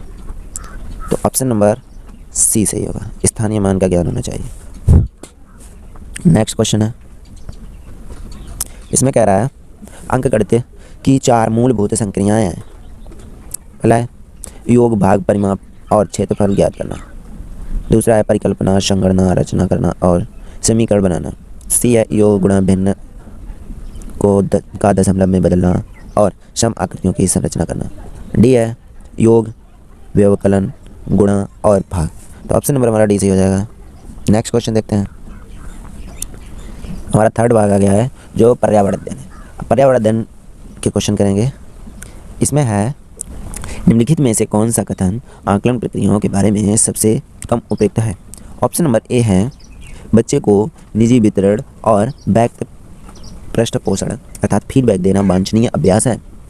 दूसरा है सीखने के संकेतकों और उप संकेतकों की सूची बनाना रिपोर्टिंग को अधिक विस्तृत बनाना है। सी है ठीक, अच्छा और बहु अच्छा जैसे टिप्पणियाँ बच्चे के सीखने के बारे में एक समझ प्रदान करती है। डी है बच्चों के पोर्टफोलियो में केवल उनके सबसे बेहतर कार्य ना होकर सभी तरह के कार्य होने चाहिए। आकलन प्रक्रिया है वो हमारे ऑप्शन नंबर ए में दिख रही है, तो आंसर भी ए ही राइट होगा। नेक्स्ट क्वेश्चन देखते हैं। इसमें कह रहा है दिए गए प्रश्न को ध्यान से पढ़िए।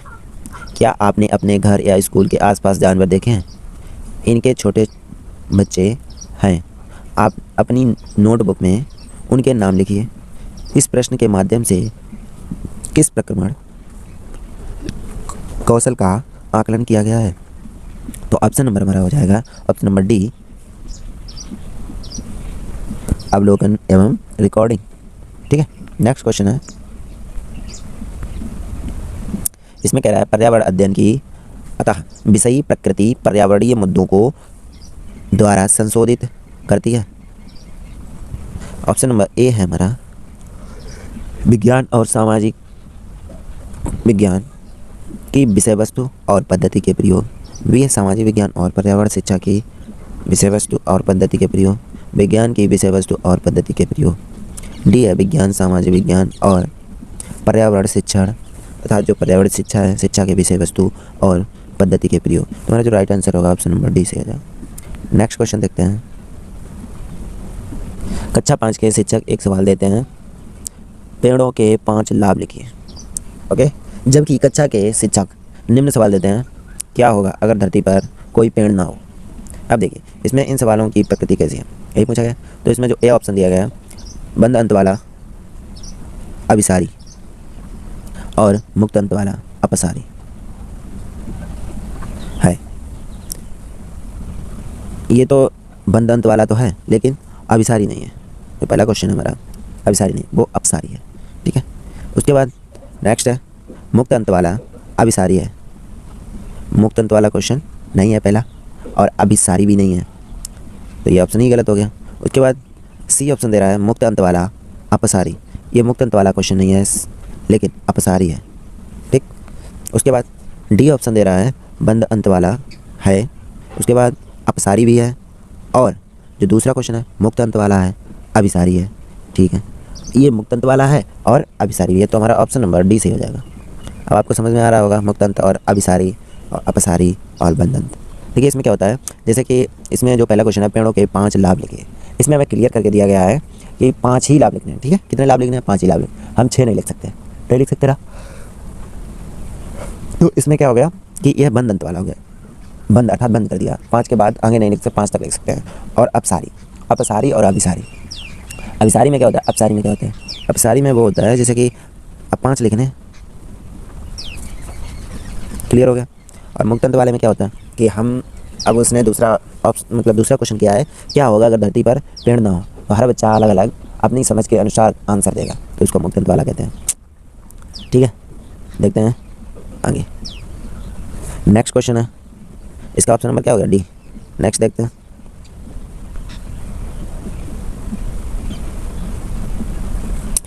कक्षा 1 में पर्यावरण अध्ययन में शिक्षार्थियों के आकलन के बारे में निम्नलिखित में से कौन सा या से सत्य है?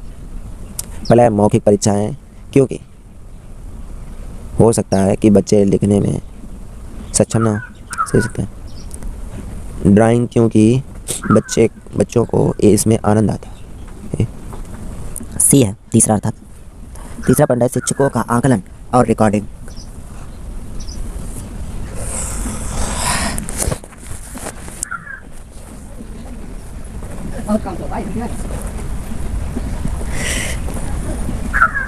चौथा ऑप्शन है किसी को न रोकने नीति को ध्यान में रखते हुए आकलन में कोई आवश्यकता नहीं है। देखिए इसमें क्या है कि जो ये ऑप्शन मतलब पॉइंट 1 दिया गया ये भी ठीक है, सत्य है, और जो दूसरा दिया ये भी सत्य है, और तीसरा दिया ये भी सत्य है, मगर चौथा पॉइंट है ये गलत है। तो देखते हैं ऑप्शन में क्या दिया गया है। ऑप्शन में पहले ऑप्शन में 1 2 3 दिया गया है, ये आंसर सही हो जाएगा। केवल 4 ये भी गलत होगा, ये भी गलत होगा, ये भी गलत होगा। नेक्स्ट क्वेश्चन देखते हैं। देखिए दोस्तों कितना बड़ा क्वेश्चन है, सिर्फ देखने का है, करने का नहीं। ओके तो इसको देखते हैं। कक्षा 5 की शिक्षिका एक एल्यूमिनियम फाइल देती है और पानी में डाल देती है एवं दिखाती है कि वह ऊपर तैरता है। फिर वह फाइल को मोड़कर जोर से डुबाती है, ठीक है, और फिर से पानी में डाल देती है तथा शिक्षार्थियों को दिखाती है कि वह डूबता है। बाद में वह शिक्षार्थियों को यह सोचने और कारण देने के लिए कहती है कि ऐसा क्यों हुआ। इस प्रश्न का उत्तर देने में निम्नलिखित में से प्रकरण कौशल का प्रयोग किया जाएगा। ऑप्शन दिए गए हैं परिकल्पना, वर्गीकरण, अवलोकन और मापन। अब देखिए बच्चा देख रहा है, उसका अवलोकन करके ही आंसर देगा, ठीक। तो ऑप्शन नंबर हमारा सी से हो जाएगा। नेक्स्ट क्वेश्चन देखते हैं। इसमें कह रहा है पर्यावरण अध्ययन के शिक्षा शास्त्र के संदर्भ में सिवाय के निम्नलिखित सभी वांछनीय अभ्यास हैं। आलोचनात्मक चिंतन और समस्या समाधान के लिए क्षमता संवर्धन करने में। उसके बाद बी की अस्मिता का पोषण करने। सी है वास्तविक अवलोकन के स्थान पर पाठ्य पुस्तकीय ज्ञान की श्रेणी को स्वीकार करने। वांछनीय अभ्यास है, ठीक है। तो ऑप्शन नंबर हमारा राइट हो जाएगा सी। नेक्स्ट क्वेश्चन देखते हैं। मैथ्स का 4 के शिक्षक वे वृक्ष संरक्षण की अवधारणा पर शिक्षार्थियों को संवेदनशील बनाने के लिए योजना बनाते हैं। निम्नलिखित में से कौन सी एक गतिविधि इस उद्देश्य के लिए सर्वाधिक उपयुक्त है? अब देखिए ऑप्शन नंबर ए दिया है वाद विवाद प्रतियोगिता का आयोजन करना। बी है एक पौधे को अपनाने और उनका पोषण करने के लिए प्रत्येक शिक्षार्थियों को अभिप्रेरित करना। पोस्टर प्रतियोगिता में हिस्सा लेने के लिए शिक्षार्थियों को प्रोत्साहित करना। समूह चर्चा के लिए शिक्षार्थियों के समूह बनाना। तो इसमें जो राइट आंसर हो जाएगा हमारा ऑप्शन नंबर तो बी, ठीक है। नेक्स्ट क्वेश्चन देखते हैं। ऑप्शन नंबर अर्थात क्वेश्चन नंबर है 69। पर्यावरण अध्ययन में बच्चे शिल्पकला और चित्रकला को समूह में सीखना विशेष रूप से पसंद करते हैं क्योंकि यह सहपाठी अधिगम को बढ़ावा देते हैं या देता है। यह सामाजिक अधिगम के बेहतर बनाता है। सी जब बच्चे या बच्चों की सृजनात्मकता की प्रशंसा की जाती है तो वे खुश होते हैं व उनके प्रति प्रेरित होते हैं। यह कक्षा में अनुशासन को बढ़ाता है। इसमें जो ऑप्शन नंबर 4 है वो नहीं है, ठीक है। वाद बाकी तीनों है, तो जिसमें तीनों है वही हमारा राइट आंसर होगा, ठीक है। और तीनों हमारे दिए गए इसमें, तो ये भी सही, ये भी सही, ये भी सही, ये गलत है। अनुशासन की कोई भूमिका नहीं होती है। नेक्स्ट क्वेश्चन देखते हैं ऐसे करके। प्रयोग करना आकलन का एक संकेत है। निम्नलिखित में से कौन सा एक प्रयोग करने संबंधी संकेतक का आकलन करने का सबसे उपयुक्त तरीका है? तो जो हमारा ऑप्शन नंबर सही होगा डी, हस्तपरक गतिविधि। आकलन करने का सबसे उपयुक्त तरीका होता है हस्तपरक गतिविधि, ठीक है। इसमें आसानी से प्रदर्शित किया जा सकता है। नेक्स्ट क्वेश्चन है हमारा। प्राथमिक कक्षाओं में शिक्षार्थियों के पास अनेक प्रकरणों में अनेक वैकल्पिक अवधारणाएं होती हैं, जैसे सजीव, निर्जीव, जलचक्र, पौधे आदि। इन वैकल्पिक अवधारणाओं के स्रोत हो सकते हैं। ऑप्शन है परिवार एवं समुदाय, ये भी हो सकता है। डी है दूसरा है पाठ्य पुस्तक एवं अन्य पुस्तकें, शिक्षक, कहानी एवं कविताएं। तो हमारा ऑप्शन नंबर ए सही हो जाएगा। इसमें शिक्षक नहीं होगा, बाद बाकी सारे। नेक्स्ट है क्वेश्चन हमारा, कांच के जार तथा बोतलों को उनमें अचार भरने से पूर्व सूर्य की धूप में अच्छी तरह सुखाया जाता है, ऐसा क्यों है? तो उनके तापमान में वृद्धि करने के लिए, गलत। उनमें से धूल को हटाने के लिए, गलत। नमी को पूर्णतः हटाने के लिए। तो ऑप्शन नंबर हमारा सी से हो जाएगा। अचार के लिए जो डिब्बे रखे जाते हैं या बोतलें रखी जाती हैं उनको धूप में क्यों सुखाते हैं? क्योंकि उसमें नमी ना रहे, नमी जड़ से ख़त्म हो जाए। ठीक है, नेक्स्ट क्वेश्चन पर चलते हैं हम। इसमें कह रहा है रेनू की दादी उसे एक सूखा कुआं दिखाते हैं। वे बताती हैं कि 15-20 वर्ष पहले कुएं में पानी था, लेकिन अब यह पूर्णतः सूख गया है। कुएं में पानी सूखने का क्या कारण हो सकता है या हो सकते हैं? तो इसमें ऑप्शन दिए गए हैं जिनको हमें ढूंढना है। पॉइंट दिए गए हैं, कौन सा सही है कौन सा नहीं है। सबसे पहला पॉइंट है पेड़ों, कुएं तथा उनके आसपास के स्थान की मिट्टी को अब सीमेंट से ढक दिया गया है, हो सकता है।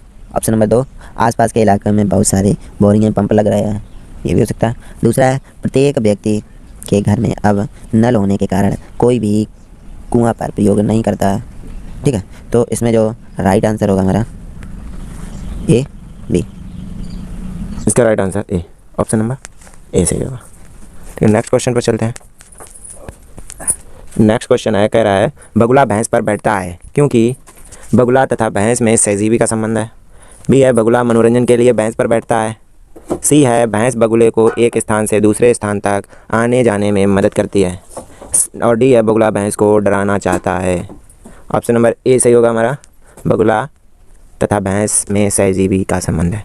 नेक्स्ट क्वेश्चन है हमारा अगला क्वेश्चन कह रहा है निम्नलिखित में से जड़ का कौन सा कार्य पौधों के लिए नहीं है? तो इसका जो राइट आंसर होगा हमारा ऑप्शन नंबर बी राइट होगा। नेक्स्ट क्वेश्चन देखते हैं। हमारा अगला क्वेश्चन है कड़म मल्लेश्वरी के विषय में नीचे दिए गए कथनों पर विचार कीजिए। तो पहला कथन है वह अंतर्राष्ट्रीय ख्याति प्राप्त भारोत्तोलक वेट लिफ्टर हैं, ये सही पॉइंट है। नेक्स्ट देखते हैं वह कर्नाटक की है, कर्नाटक, वह आंध्र प्रदेश की है। ठीक है, ये गलत हो गया। उसके बाद उसने अपने नाम बहुत से रिकॉर्ड बनाए हुए है, 130 किलो भार तक उठा सकती है, यह भी गलत है। 240 है उनका, 240 उठा सकते हैं। उसके बाद जो हमारा है चौथा पॉइंट कह रहा है जब वह 12 वर्ष की थी तभी से वह भार उठाने का अभ्यास करने लगी थी। तो ये भी एक ये 2 राइट है। 1 और 4 किस में दिया गया है? 1 और 4 हमारा ऑप्शन नंबर डी में दिया गया है, जो हमारे लिए राइट आंसर होगा। केवल 1 और 4, ऑप्शन नंबर डी सही होगा। इसकी व्याख्या जान लेते हैं, अर्थात इनके बारे में पढ़ लेते हैं। कड़म मल्लेश्वरी भारत की अंतर्राष्ट्रीय ख्याति प्राप्त भारोत्तोलक हैं। इनका जन्म 1 जून वर्ष 1975 को आंध्र प्रदेश राज्य में हुआ था। ठीक है, कहाँ हुआ था? आंध्र प्रदेश में। मल्लेश्वरी वर्ष 2000 में ग्रीष्मकालीन ओलंपिक सिडनी अर्थात ऑस्ट्रेलिया में 240 किलोग्राम का भार उठाकर भारतीय रिकॉर्ड बनाने वाली प्रथम महिला बनी। मल्लेश्वरी 12 वर्ष की आयु से ही भारोत्तोलन प्रतियोगिता में भाग लेना प्रारंभ किया तथा 7 बार नेशनल चैंपियन रही। ठीक है, नेक्स्ट क्वेश्चन देखते हैं। अगला क्वेश्चन हमारा कह रहा है सीढ़ीदार कुएं अथवा जिसको हम बावड़ी बोलते हैं से संबंधित निम्नलिखित कुछ कथन दिए गए हैं। अब इनको देखना है कौन सा सही है। ठीक है, तो पहला कथन है वे जल भंडार तथा संरक्षण की पारंपरिक व्यवस्था है। ठीक है, दूसरा हमारा है सामुदायिक स्रोतों के रूप में उनका प्रयोग होता था। ठीक, तीसरा है उनका निर्माण मुख्यतः वर्षा रहित राज्यों में होता था। ठीक है, उनमें केवल संदूषित जल होता था। तो इसमें जो हमारे राइट होंगे, तो एक पहला पॉइंट होगा, दूसरा भी होगा और तीसरा भी होगा, चौथा नहीं होगा। उनमें संदूषित जल होता था, ये वाला नहीं होगा, ये गलत है ऑप्शन।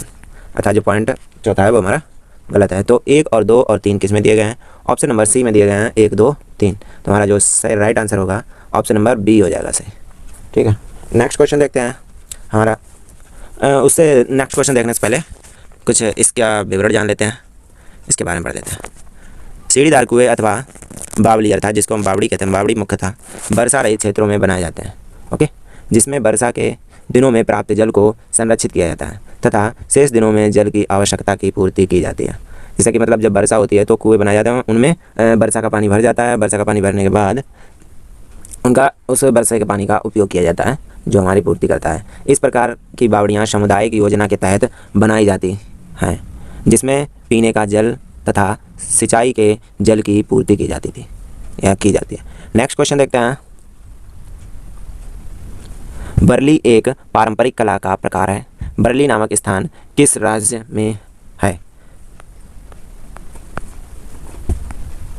इसका जो राइट आंसर होगा ऑप्शन नंबर ए इसका जो राइट आंसर होगा number A Maharashtra. Next question देखते हैं।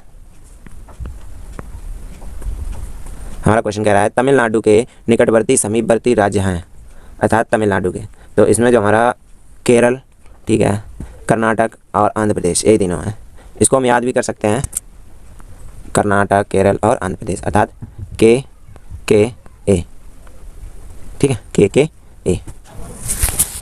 क्वेश्चन है हमारा पृथ्वी गोल है, वास्तव में पृथ्वी पर ऊपर नीचे कुछ नहीं होता, केवल सापेक्ष होता है। हम भारत के लोगों के सापेक्ष उल्टे हो सकते हैं। जैसे इसका ऑप्शन होगा पहला ऑप्शन नंबर ए अलास्का जो यूएसए में है, ठीक है। नेक्स्ट क्वेश्चन देखते हैं। क्वेश्चन नंबर 83 मच्छरों के प्रजनन की रोकथाम के लिए ठहरे पानी पर तेल डालने की सलाह दी जाती है। ऐसा इसलिए है क्योंकि ऑप्शन नंबर ए मच्छर अर्थात जो मच्छर के बारे में बताया गया है, इसमें कहा गया पहला ऑप्शन ए है तेल ऑक्सीजन की आपूर्ति को काट देता है जिससे मच्छरों का प्रजनन थम जाता है। बी है मच्छरों को तेल द्वारा विकसित किया जाता है। सी है मच्छर तेल द्वारा मर जाते हैं और डी है मच्छर तेल की परत में फंस जाते हैं। तो इसका राइट जो आंसर होगा हमारा ऑप्शन नंबर ए तेल ऑक्सीजन की आपूर्ति को काट देता है जिससे मच्छरों का प्रजनन थम जाता है। नेक्स्ट क्वेश्चन है हमारा निम्नलिखित में से कौन सा कीट मधुमक्खियां की भांति कॉलोनी अर्थात जो बस्ती होती है बस्ती में एक साथ नहीं रहता? तो ऑप्शन नंबर हमारा राइट चला जाएगा ऑप्शन नंबर डी मकड़ी। नेक्स्ट क्वेश्चन देखते हैं। हमारा क्वेश्चन कह रहा है ग्रामीण क्षेत्रों के मकानों के ढांचे वहाँ की जलवायु अर्थात मौसम की स्थिति से संबंधित होते हैं और एक गांव के मकानों के लक्षण नीचे दिए गए हैं अर्थात मकान के बारे में बताया गया है और उन लक्षणों को पढ़कर हमें क्या उस तरह का मकान कहाँ होता है ये बताना है। तो आइए पढ़ते हैं। इसमें कहा गया है मकान मजबूत बांस के खंभों पर बने होते हैं, ठीक है। अंदर से भी मकान लकड़ी से ही बने होते हैं और आगे है मकान ज़मीन से लगभग 3 मीटर से 3.5 मीटर ऊंचाई पर बने होते हैं। इसमें देखिए यहाँ पर 3 मीटर और 3.5 मीटर दिया गया है, इसमें फुट में भी दिया जा सकता है। यहाँ पर लिखा होगा 10 फुट 10 से 12 फुट में अगर दिया गया होगा तो 10 से 12 फीट होगा, ठीक है। उसके बाद कहा गया है मकानों की छतें ढालू होती हैं और जो मकान की छत होती हैं वो ढालू होती हैं। फिर इसमें क्या कह रहा है यदि मकान अर्थात यदि इस गांव में भारी वर्षा होती है तो यह गांव किस राज्य में होना चाहिए? और अगला पॉइंट दिया गया है इस गांव में भारी वर्षा होती है तो ये ऐसे गांव कहाँ होते हैं? ऐसे गांव हमारे होते हैं ऑप्शन नंबर ए पर चला जाएगा जो असम में होते हैं, ठीक है। असम में बांस के खंभे बनाए जाते हैं, लकड़ी के घर बने होते हैं और 10 से 12 फीट ऊँचे होते हैं और वो ऊँचे इसलिए होते हैं क्योंकि वहाँ पर बारिश बहुत अधिक होती है। नेक्स्ट क्वेश्चन पर चलते हैं। इसमें कहा गया है कुडुक कहाँ के लोगों की भाषा है? तो हमारा राइट आंसर चला जाएगा ऑप्शन नंबर डी झारखंड। जो कुडुक भाषा है वो हमारे झारखंड में बोली जाती है। नेक्स्ट क्वेश्चन देखते हैं। इसमें कह रहा है राष्ट्रीय पाठचर्या की रूपरेखा 2005 के अनुसार निम्नलिखित में से कौन सी एक पर्यावरण अध्ययन की विषय वस्तु थीम है? तो इसका जो राइट आंसर चला जाएगा हमारा भोजन अर्थात जो थीम दी गई है पर्यावरण की वो 6 दी गई हैं जिसमें एक भोजन दी गई है सिर्फ और बाद बाकी 5 नहीं दी गई हैं। ये जो सौरमंडल है, मौसम है, ऊर्जा ये नहीं है, ठीक है। नेक्स्ट क्वेश्चन हमारा क्या कह रहा है पर्यावरण अध्ययन में विषय वस्तु थीम आधारित उपागम को अपनाने के समर्थन में निम्नलिखित में से कौन सा तर्क सबसे अधिक सशक्त है? तो ऑप्शन ए है यह पाठ योजना को एक ढांचा प्रदान करने और शिक्षण को अधिक प्रभावी बनाने में मदद करता है। नेक्स्ट है बी ऑप्शन है यह शिक्षण को अधिक रोचक और गतिविधि आधारित बनाने में मदद करता है। सी है यह अवधारणाओं मुद्दों और कौशलों के बृहत विस्तार को सम्मिलित करने में मदद करता है। नेक्स्ट ऑप्शन डी है हमारा यह विषय वस्तु अर्थात विषय सीमाओं को नरम का मतलब सौम्य बनाने और संपूर्णतया में ज्ञान को प्राप्त करने में मदद करता है। तो इसका राइट आंसर हमारा चला जाएगा ऑप्शन नंबर डी यह विषय सीमाओं को नरम बनाने और संपूर्णतया में ज्ञान को प्राप्त करने में मदद करता है। नेक्स्ट क्वेश्चन हमारा अगला है प्राथमिक कक्षाओं में पर्यावरण अध्ययन को सीखने सिखाने में कहानियाँ एक महत्वपूर्ण पहलू हैं। पर्यावरण अध्ययन के कक्ष में कहानी सुनाने के लिए निम्नलिखित में से कौन सा सबसे कम उपयुक्त कारण है? तो ऑप्शन नंबर ए में व्यक्तियों के अनुभव शामिल होते हैं। नेक्स्ट है कहानियाँ अनेक विषय क्षेत्र को छूती हैं। नेक्स्ट है कहानियाँ कक्षा प्रबंधन में सहायता करती हैं। और अगला है कहानियाँ पर्यावरण अध्ययन अवधारणाओं से संबंध जोड़ने के लिए संदर्भ उपलब्ध कराती हैं। तो ऑप्शन नंबर डी पर चला जाएगा। हमारा अगला क्वेश्चन है पर्यावरण अध्ययन पाठ्य पुस्तक की विषय वस्तु में पहला पॉइंट है परिभाषाओं और व्याख्यानों को दूर रखा जाना चाहिए। देखिए ये भी हमारा गलत हो जाएगा। नेक्स्ट है रटकर सीखने को हतोत्साहित करना चाहिए। ये भी। आगे चलते हैं, अगला पॉइंट पढ़ते हैं। इसमें कह रहा है बच्चे को प्रश्न कराने और खोजने का मौका मिलना चाहिए। तो ये हमारा सही है। बच्चे को केवल लिखित जानकारी दी जानी चाहिए। ये गलत है, लिखित जानकारी केवल नहीं देनी चाहिए। ठीक है, तो कौन सा हमारा राइट है? ऑप्शन नंबर सी केवल 3। नेक्स्ट क्वेश्चन पर चलते हैं। अब देखिए हमारा पोर्शन आ गया 4 अर्थात भाग नंबर 4 है, जिसमें हिंदी के क्वेश्चन दिए गए हैं। अब हिंदी का पैराग्राफ दिया गया है, आइए देखते हैं, इसको पढ़ते हैं। जीवन के इस मोड़ पर कुछ भी कहा जाता नहीं, अंधेरों को डायोडी पर शब्दों के पहरे हैं, हंसने को हंसते हैं, जीने को जीते हैं, साधन सुविधाओं में ज़्यादा ही रोते हैं, बाहर से हरे भरे भीतर घाव मगर गहरे, सबसे के लिए गूंगे अपने लिए बहरे हैं। तो आइए क्वेश्चन पर चलते हैं। हमारा क्वेश्चन कह रहा है कुछ भी कहा जाता नहीं, ऐसा क्यों? तो इसका ऑप्शन है पहला साधन सुविधाओं के अभाव के कारण, बी है बंधन और बेबसी के कारण, सी है गूंगा होने के कारण, और डी है भीतर के घावों के कारण। तो हमारा राइट आंसर चला जाएगा ऑप्शन नंबर बी बंधन और बेबसी के कारण। नेक्स्ट क्वेश्चन है हमारा 92। कविता की पंक्तियों में मुख्यतः बात की गई है। पहला है कुछ भी ना कह पाने की व्यवस्था की, दूसरा है घावों के हरे भरे होने की, तीसरा है गूंगा बहरा होने की, और चौथा है सुविधाओं की। तो हमारा जो राइट आंसर चला जाएगा ऑप्शन नंबर ए कुछ भी ना कह पाने की व्यवस्था। नेक्स्ट क्वेश्चन है हमारा रीते शब्द के अभाव हैं। तो ऑप्शन नंबर बी सही हो जाएगा खालीपन का। नेक्स्ट क्वेश्चन है हमारा, इसमें कह रहा है कविता की पंक्तियों के आधार पर कहा जा सकता है कि कभी कुछ भी कहने या सुन पाने की स्थिति में नहीं है। बी है कभी घावों के गहरे होने से दुखी है, सी है कभी के जीवन में बहुत अभाव है, और डी ऑप्शन है कभी कुछ भी करने की स्थिति में नहीं है। तो इसका जो राइट आंसर चला जाएगा हमारा कविता के अनुसार कभी घावों के गहरे होने से दुखी है। ठीक है, नेक्स्ट क्वेश्चन है हमारा, अगला क्वेश्चन है, इसमें 95 है डायोडी का अर्थ है। ऑप्शन नंबर सी सही होगा दरवाज़ा। नेक्स्ट क्वेश्चन है हमारा भीतर के घाव से तात्पर्य है। ऑप्शन नंबर हृदय की पीड़ा। नेक्स्ट क्वेश्चन है, इसमें क्या है 97 से 101 नीचे दिए गए सही उत्तर वाले विकल्पों को चुनिए। भाषा पहला है भाषा सीखने का उद्देश्य है। तो भाषा सीखने का उद्देश्य क्या है? ऑप्शन देखते हैं। पहला है ऑप्शन प्रत्येक स्थिति में भाषा का प्रयोग कर पाना, दूसरा ऑप्शन है आदेश निर्देश दे पाना और सुन पाना, तीसरा है दूसरों की बातों को समझ पाना, चौथा है अपने मन की बात कह पाना। तो ऑप्शन नंबर हमारा ए पर चला जाएगा प्रत्येक स्थिति में भाषा का प्रयोग कर पाना। नेक्स्ट क्वेश्चन है हमारा बच्चों के भाषाई विकास में समाज की महत्वपूर्ण भूमिका होती है, यह विचार किसका है? ऑप्शन नंबर हमारा डी पर चला जाएगा वाइगोत्स्की। देखिए इसमें कहा गया है भाषाई विकास में समाज की। अब देखिए इसमें समाज आया, समाज अर्थात समाज हमारे जो वाइगोत्स्की थे वो भाषाई विकास में समाज की महत्वपूर्ण भूमिका मानते थे। ठीक है, होती थी, समाज से ही बच्चा सीखता है, ये हमारे वाइगोत्स्की का कथन भी था। तो आगे चलते हैं। नेक्स्ट क्वेश्चन है विद्यार्थियों का भाषीय विकास समग्रता से हो सके, इसके लिए सबसे उपयुक्त अनुशंसा होगी। तो ऑप्शन नंबर ए है शब्दकोश एवं विश्वकोश के प्रयोग की, ऑप्शन बी है भाषा प्रयोग के विविध अवसरों की, और सी है सतत एवं व्यापक आकलन की, और डी है सर्वोत्कृष्ट पाठ्य पुस्तकों की। तो इसमें जो हमारा राइट आंसर चला जाएगा ऑप्शन सी सतत एवं व्यापक आकलन की। हमारे एनसीईआरटी अर्थात जो राष्ट्रीय पाठ्यचर्या रूपरेखा है 2005 एनसीएफ उसमें भी लिखा है सतत एवं व्यापक आकलन से। नेक्स्ट क्वेश्चन है हमारा अगला क्वेश्चन कह रहा है 100 लिखित भाषा का प्रयोग ऑप्शन ए है केवल प्रतिवेदन लेखन के लिए किया जाता है।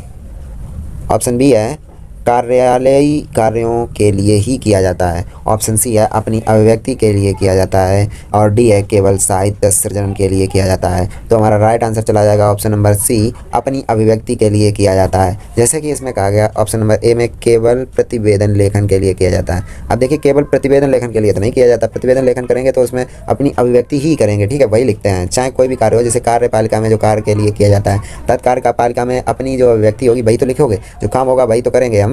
तो इसमें सीधा है कि अपनी अभिव्यक्ति के लिए ही किया जाता है, ठीक है। नेक्स्ट क्वेश्चन है हमारा, भाषा की कक्षा में भाषाई खेलों का आयोजन मुख्यतः।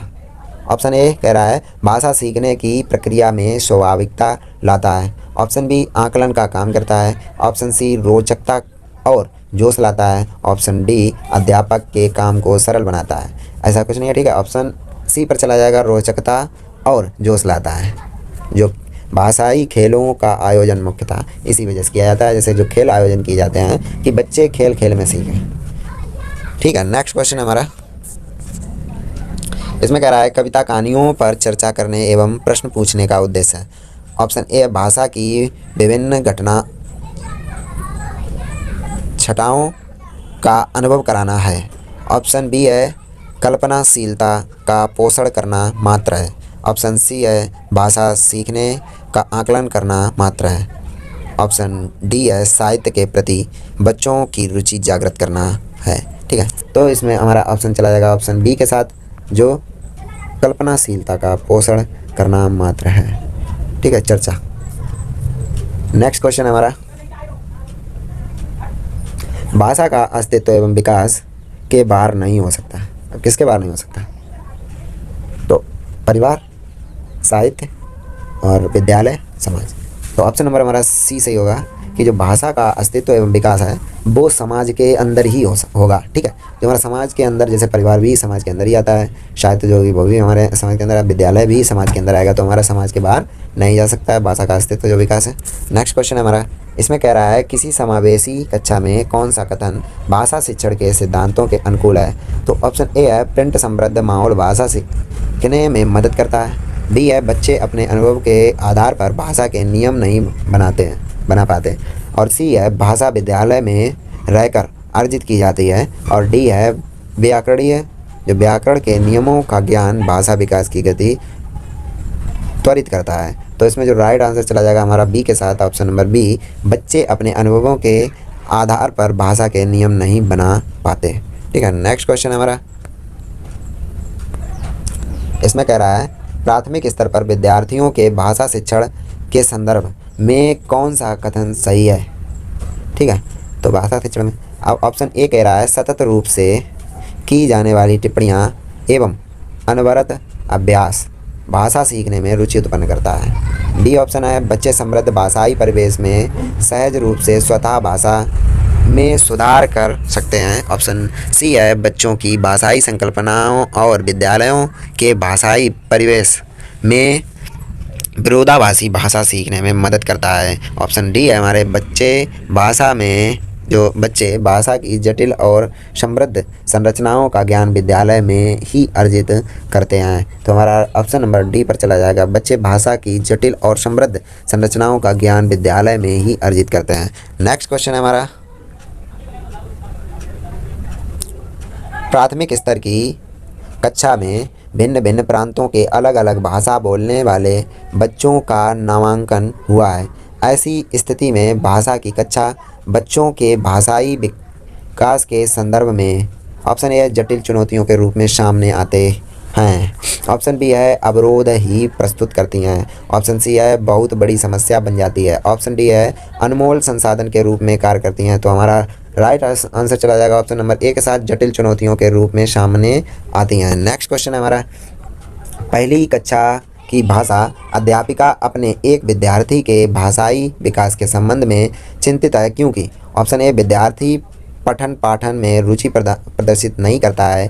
बी है विद्यार्थी को घर पर बात करने के बहुत कम अवसर मिलते हैं। ऑप्शन सी है विद्यार्थी के माता और पिता की मातृभाषा अलग अलग है। विद्यार्थी अपने साथियों से बहुत झगड़ता है। तो ऑप्शन नंबर हमारा ए के साथ चला जाएगा, विद्यार्थी पठन पाठन में रुचि प्रदर्शित नहीं करता है। नेक्स्ट क्वेश्चन है हमारा, इसमें कह रहा है बच्चों के बोलना सीखने के संदर्भ में कौन सा कथन सही है। तो ऑप्शन ए है, सभी बच्चों की बोलना सीखने की गति एक समान होती है। बी है, बड़े परिवार में बच्चों की बोलना सीखने की गति तेज होती है। निर्धन परिवारों की आय बच्चों की बोलना सीखने की गति धीमी होती है। कह सुने के अधिक से अधिक अवसर मिलने पर बच्चे बोलना सरलता से सीख लेते हैं। तुम्हारा ऑप्शन नंबर डी पर आंसर चला जाएगा, कह सुने से अधिक अवसर मिलने पर बच्चे बोलना सरलता से सीख लेते हैं। ऑप्शन नंबर डी सही हो जाएगा। नेक्स्ट क्वेश्चन पर चलते हैं। हमारा नेक्स्ट क्वेश्चन है, इसमें कह रहा है विद्यालय कक्षा में समृद्ध भाषाई परिवेश से तात्पर्य है। ऑप्शन नंबर ए, मुख्य धारा की भाषा सुनने के अधिक से अधिक अवसर। बोलने सुनने पढ़ने लिखने के अधिक से अधिक अवसर। सी है, एक से अधिक भाषाओं के शब्दकोश की उपलब्धता। डी है, अध्यापक को एक से अधिक भाषाओं की जानकारी। तो ऑप्शन नंबर बी पर चला जाएगा हमारा, बोलने सुनने पढ़ने लिखने से अधिक अवसर। ठीक है, नेक्स्ट क्वेश्चन है हमारा, इसमें कह रहा है अपने विद्यार्थियों के भाषा संबंधी क्रमिक विकास का आकलन करने के लिए आपकी निर्भरता मुख्य रूप से किस पर है। तो ऑप्शन नंबर ए है, पोर्टफोलियो के अवलोकन पर। बी है, मौखिक कार्य करवाने पर। गृह कार्य की उत्तर पुस्तिकाओं के अवलोकन पर। और डी है, कक्षा कार्य के अवलोकन पर। तो ऑप्शन नंबर हमारा ए पर चला जाएगा, पोर्टफोलियो के अवलोकन पर। नेक्स्ट क्वेश्चन है हमारा क्वेश्चन है, आपके विद्यार्थी पाठ में आए नवीन अपरिचित शब्दों के अर्थ जान सकें, इसके लिए आप ऑप्शन नंबर ए है, पाठ के अंत में दिए गए शब्दार्थ देखने के लिए कहेंगी। बी है, शब्दकोश देखना सिखाएंगी। सी है, शब्द का अर्थ लिखकर बताएंगी। डी है, पाठ के संदर्भ में अर्थ समझने की स्थिति पैदा करेंगी। ऑप्शन नंबर सी पर चला जाएगा हमारा आंसर, शब्द का अर्थ लिखकर बताएंगी। नेक्स्ट क्वेश्चन है हमारा,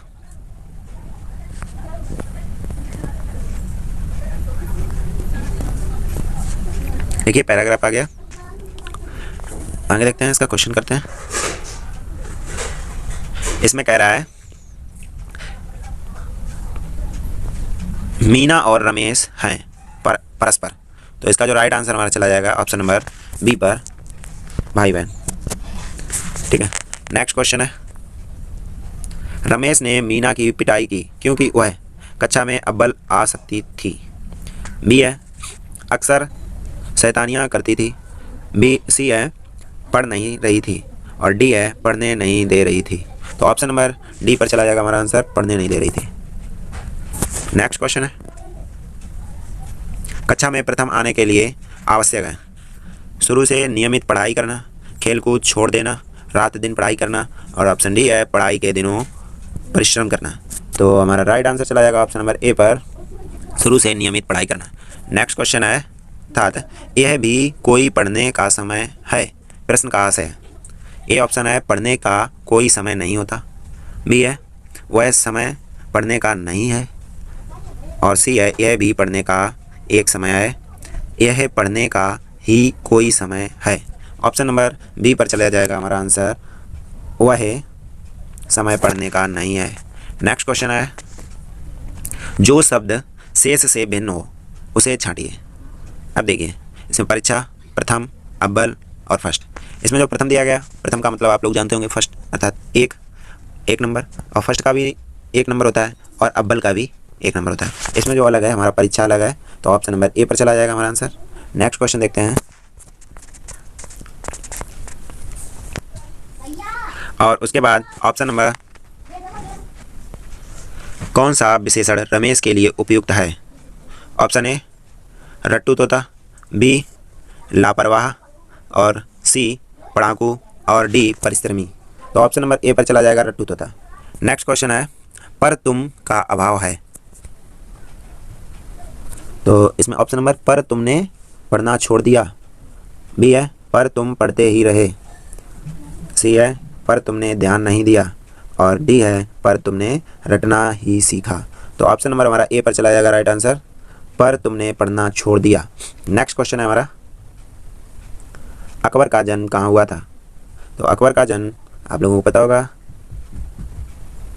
अमरकोट में हुआ था। नेक्स्ट क्वेश्चन है हमारा, बहुत निकट आना के लिए ये मुहावरा बताते। डी सर पर आना। ठीक है, बहुत निकट आना अर्थात सर पर आना। जब कोई बिल्कुल पास आ जाता है तो उसको कहते हैं बहुत निकट आ गया अर्थात सर पर आ गया। ठीक, उसके बाद हमारा अगला भाग आता है 5वां। देखिए जिन लोगों ने इंग्लिश लिया होगा इंग्लिश आएगा और जिन लोगों ने संस्कृत लिया होगा उनका संस्कृत आएगा। ठीक है, तो हम इस वीडियो में संस्कृत बताएंगे। इसमें जो हमारा पहला क्वेश्चन है संस्कृत का, इसमें कह रहा है कविता पाठनस्य उद्देश्यम अस्ति। तो इसका जो राइट आंसर हो जाएगा ऑप्शन नंबर बी, प्रशंसनम आनंद प्रत्यपेष्यत। नेक्स्ट क्वेश्चन है हमारा, छात्राणाम शब्दावली ज्ञानवर्धन अधोलिखितेषु कतमा प्रभावी तमयोजना स्यात्। तो इसका जो राइट आंसर होगा हमारा ऑप्शन नंबर सी पर चला जाएगा, प्रस्तुत संदर्भे अनुसार नवीन शब्दानाम अर्थानुमानम। नेक्स्ट क्वेश्चन है हमारा, भाषा शिक्षकः छात्राणाम दोषान पश्येत्। तो इसका राइट आंसर हो जाएगा ऑप्शन नंबर डी, अधिगमस्य षडैक्य रूपेण। नेक्स्ट क्वेश्चन हमारा, इसमें कह रहा है शिक्षका खाद्य विषय का पठस्य पठनार्थ निर्देशनात् पूर्वं स्वभोजन प्रतिविषये समूहेषु वार्तालापं कर्तुं छात्रान् निर्देशान्ति एवं सा किं करोति। तो इसका जो राइट आंसर हो जाएगा हमारा ऑप्शन नंबर बी हो जाएगा। नेक्स्ट क्वेश्चन देखते हैं, भाषा शिक्षणार्थम अधस्थनेषु कथम व्यवहारवादस्य सिद्धांतम न अनुसरति। तो इसका जो राइट आंसर होगा हमारा ऑप्शन नंबर ए पर चला जाएगा। नेक्स्ट क्वेश्चन है हमारा, इसमें कह रहा है अधोलिखितेषु कतमा उक्तियाः उचिताः। तो ऑप्शन नंबर बी से हो जाएगा हमारा इसमें, कस्याचित् भाषायां ज्ञानं नाम तस्या भाषायाः सर्वेषां शब्दानां ज्ञानम। नेक्स्ट क्वेश्चन है हमारा, लेखेन कौशल विकास समग्रे शिक्षकः मुख्यतः अवधारयते। ऑप्शन नंबर डी पर चला जाएगा, भावाभिव्यक्त्यम। नेक्स्ट क्वेश्चन है, इसमें कह रहा है सुरेशः एक भाषा शिक्षकः अस्ति, सः छात्रान् एकस्मिन् ग्रामे परिभ्रमन्तु निर्देशन्ति, तत्र अपराणां सूचना पट्टान् पठित्वा तदुपरि वितरणं ददान्तु कथयति च एवं विधा गतिविधियाः किं कश्येते। तो इसका जो राइट आंसर होगा हमारा ऑप्शन नंबर ए पर चला जाएगा, परियोजना कार्यक्रम। नेक्स्ट क्वेश्चन है, अधस्तने तो किम श्रवण पूर्ववर्ग विधि यह अस्ति। तो इसका जो राइट आंसर होगा हमारा ऑप्शन नंबर बी पर चला जाएगा। नेक्स्ट क्वेश्चन है, अगला क्वेश्चन देखते हैं। इसमें कह रहा है गीता एकां कथा सामग्राम पठति एवं प्रकारं पठनम कथ्यते। ऑप्शन नंबर बी सही हो जाएगा।